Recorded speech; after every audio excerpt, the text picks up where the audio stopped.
convention, as defined on the official UN website, defines genocide as the following. Popular understanding of what constitutes genocide tends to be broader than the content of the norm under international law. Article 2 of the Genocide Convention contains a narrow definition of the crime of genocide, which includes two main elements: a mental element, the intent to destroy, in whole or in part, a national, ethnic, racial, or religious group as such, and a physical element, which includes the following 5 acts, enumerated exhaustively: killing members of a group, causing serious bodily or mental harm to members of the group, deliberately inflicting on the group conditions of life calculated to bring about its physical destruction in whole or in part, imposing measures intended to prevent births within the group, and forcibly transferring children of group to the other group. Throughout the ages, cultures and communities have struggled and fought to both stay alive and keep their culture alive, waging wars, worshipping in secret, and doing anything they can in any creative way possible. Today, we want to talk about one of the less well-known methods of resistance, which was dance. Dance has been used in a variety of methods of expression, including cultural representation, ritualistic traditions, and it's new to me, but even learning to fight in secret at times. So in this video, we want to teach the history on some of these dances that have been used throughout history to fight both physical and psychological genocide. I will be reading out Danny's script for this video. Capoeira is a Brazilian martial art that combines dance, acrobatics, and music. It is thought to have originated in the 16th century by enslaved Africans who were brought to Brazil. Capoeira was a way for enslaved Africans to maintain their culture and identity, and it was also a way for them to resist their oppressors. Capoeira dancers use their bodies and their voices to tell the story of their ancestors and their struggle for freedom. In the 17th century, the Portuguese government banned capoeira. Capoeira dancers were persecuted and punished for practicing their art, but capoeira dancers continued to practice in secret, disguising their training as dance or play. Capoeira played an important role in the movement in Brazil. Capoeira dancers were often at the forefront of protest and uprising against slavery. Capoeira gave enslaved Africans the courage and strength to fight for their freedom. After slavery ended in 1888, capoeira was legalized. Today, capoeira is a popular sport and cultural activity in Brazil and around the world. But capoeira is more than just a sport or a cultural activity. Capoeira is a symbol of resistance and freedom. Capoeira teaches us that we can resist oppression through creativity and joy. Capoeira also teaches us that we can use our bodies and our voices to tell our stories and to fight for justice and equality.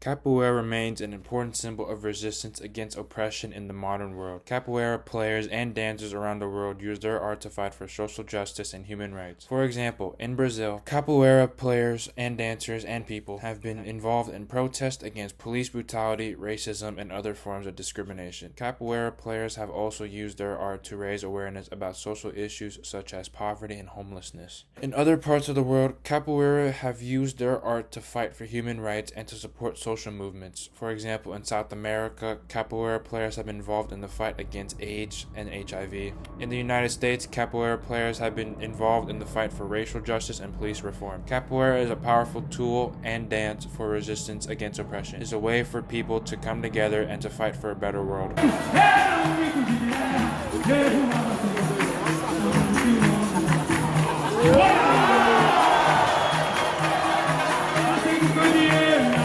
The stick dance originated on plantations in America from slaves. This dance that was being practiced were really military drills that used the stick as a weapon, but with everything being disguised as a dance, they were able to practice these drills without being punished for it. To practice, they formed a circle around the dancers and clapped and stomped in rhythm with one person calling out and the others responding.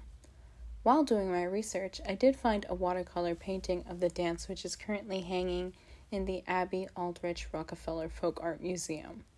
This painting was based on a plantation in South Carolina and is said to be painted by John Rose in the late 1700s, early 1800s. A banjo is also featured in this painting, and they were commonly used during the dances to further disguise the military drills that were being practiced. Now, while there aren't many videos on this specific dance online, I did notice some similarities between the stick dance and tininkling. Tininkling is a dance that I happened to learn about in middle school.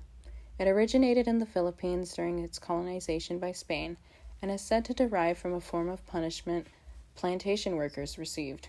The punishment consisted of two Spaniards clapping two bamboo poles together, with the plantation workers standing in between them. You can see the remnants of the history within the dance. It can be as traditional as, or as complex and modern as this.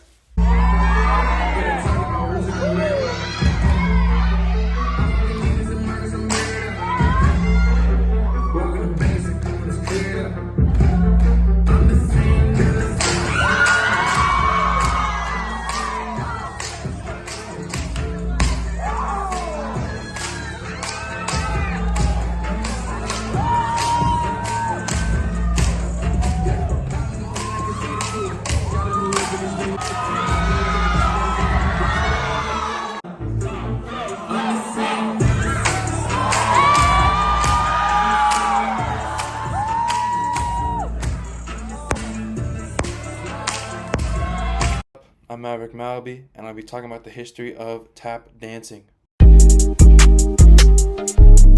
Tap dancing is a beautiful and dynamic dance form that has its roots in African culture. Even though many people see it as an Irish tradition in today's society, it originated and started in African culture.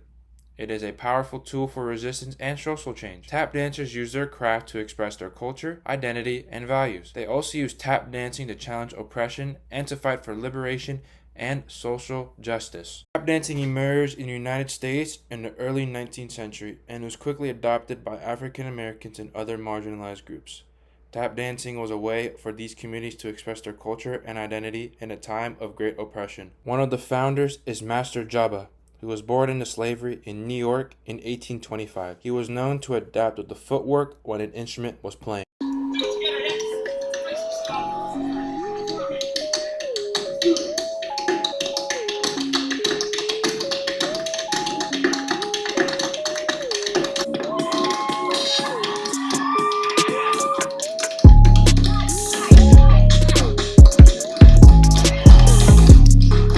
Early 1900s, tap dancing became a staple of vaudeville and Broadway shows.